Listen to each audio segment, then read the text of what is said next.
I'm done keeping my mouth shut.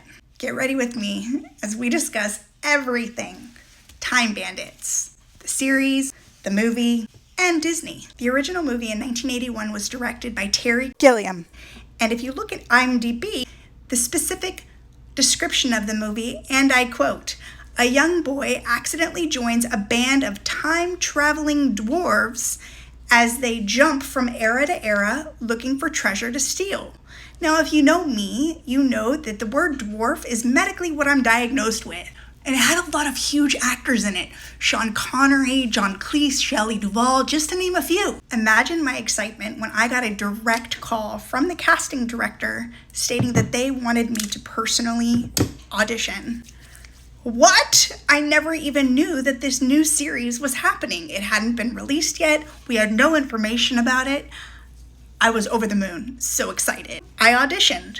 Shortly after, Joe got an audition as well. After both Joe and I auditioned, we got the most amazing call ever. Please send in your passport information. We also need your COVID update. At this time, people still were not traveling unless they were fully.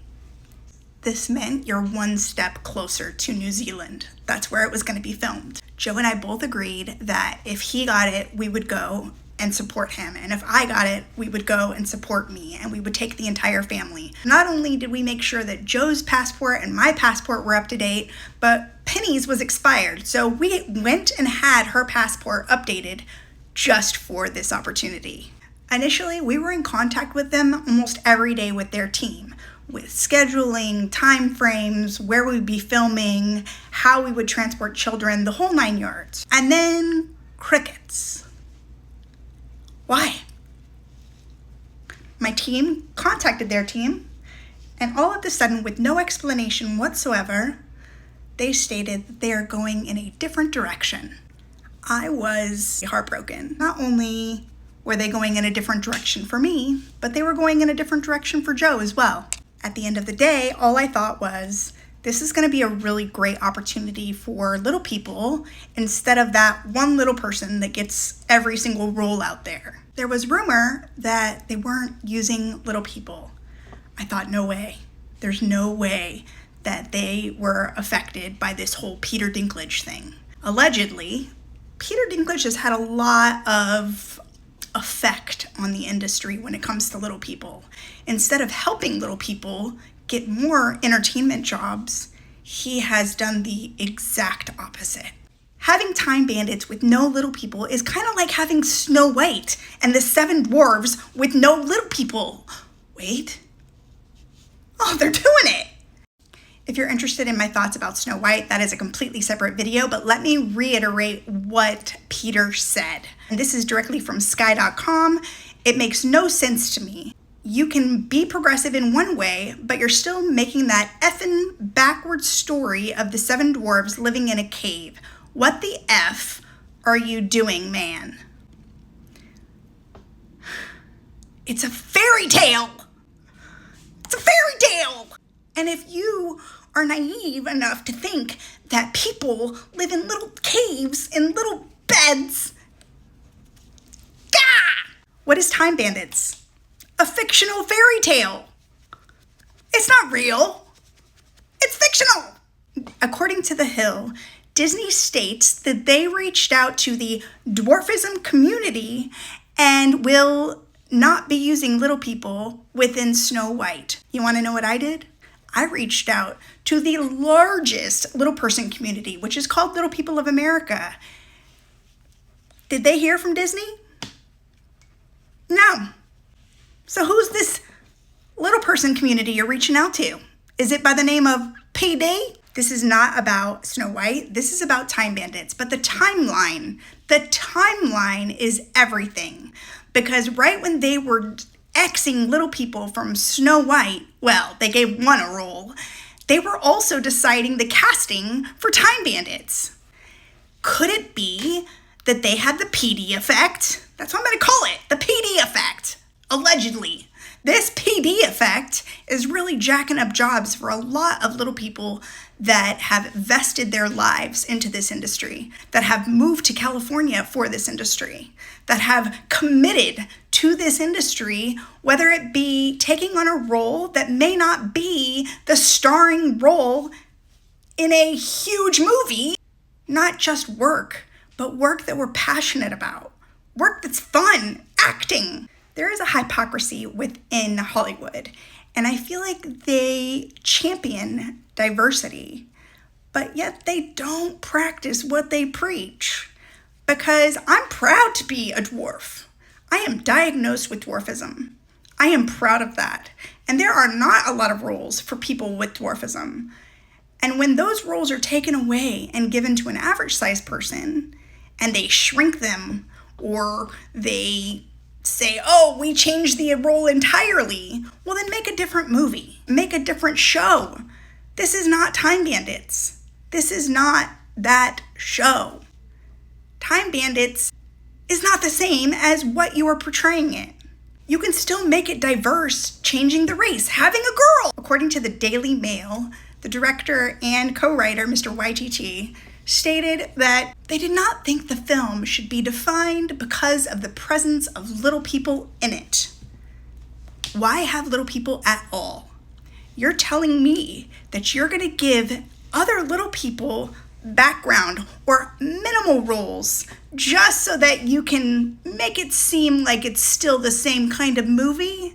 An example, if you don't think that it's inappropriate to have one of the main characters, a little person, you decided to put a cherub. That's right, his character name is Cherub.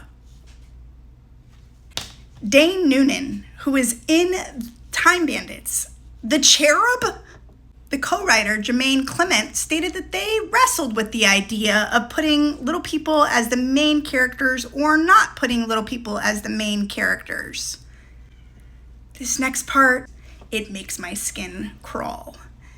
He stated to the Daily Mail that should they receive a second season, these roles would have a more significant presence.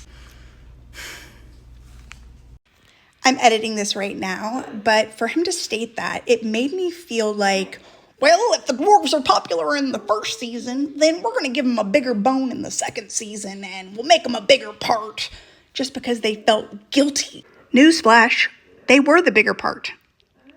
They were. Abby Grace, who is the granddaughter of the actor that played Wally, put it perfectly, that she thought this was going to be a real opportunity for the dwarfism community, for the little person community. As did I, as did so many other little people. We thought that this was a chance for little people to have an opportunity. Sadly, that's not the case. And if you think it is hard for a little person male to be in this industry, imagine a little person female. Why do you think I pitch shows? I pitch shows because there are not opportunities knocking down my door. I want to see little people flourish in this industry if they want this industry, whether it be acting, whether it be reality television, no matter what it is, it's entertaining, something that we are passionate about. I wouldn't live here in Los Angeles if I wasn't passionate about entertaining. This isn't just about me. This is about all little people in the industry. Look at the remakes that have been happening lately. Like Willow, an example. Snow White. Let's just take away the dwarves part. The industry states that they are now more inclusive, but I tend to disagree. Even when it comes down to something as simple as standing in. That used to be how we would survive when we weren't doing other mainstream jobs. And now they have average-sized people just standing on their knees for children. That's a whole new story. Let's go back to Time Bandits. I know Terry Gilliam is just a producer on this series, and he is not the director, nor did he have any part in writing this new series. However, I wonder, what are his thoughts? How does he feel about this new series? The one that he originally made into, some would say, a cult classic. For those of you saying, oh, you're not happy about it, Terra, why don't you just do it yourself? Write your own movie for little people. This isn't about me. This is about taking away opportunities that should never have been taken away in the first place, especially in something as diversity and inclusive as a Disney production. Race has been a hurdle when it comes to the industry. Sexual preference has been a hurdle when it comes to the industry. And now, little people has been an issue when it comes to the industry, except nobody's doing anything about it. So I'm here to just start the conversation. There are many great actors out there that deserve a bigger opportunity. People that have committed their lives to acting. I truly have committed my life to entertaining. Just once, it would be great to see someone say, we're taking this a different direction and seeing a little person in that role. I do have a big platform, and it is because of Little Women. But I want to use this platform to share my 2 cents, and whether you could care less about my 2 cents or you're here until the end, I really hope that there is opportunity for the little person community, and I will do everything that I possibly can to help that. And that's why I wanted to share this story. I was hurt by being discriminated with an average size person. The disability community is just as important as any other community. I'm really grateful that you're here, and I hope that we can spread more love and diversity across the board, not just with reality television.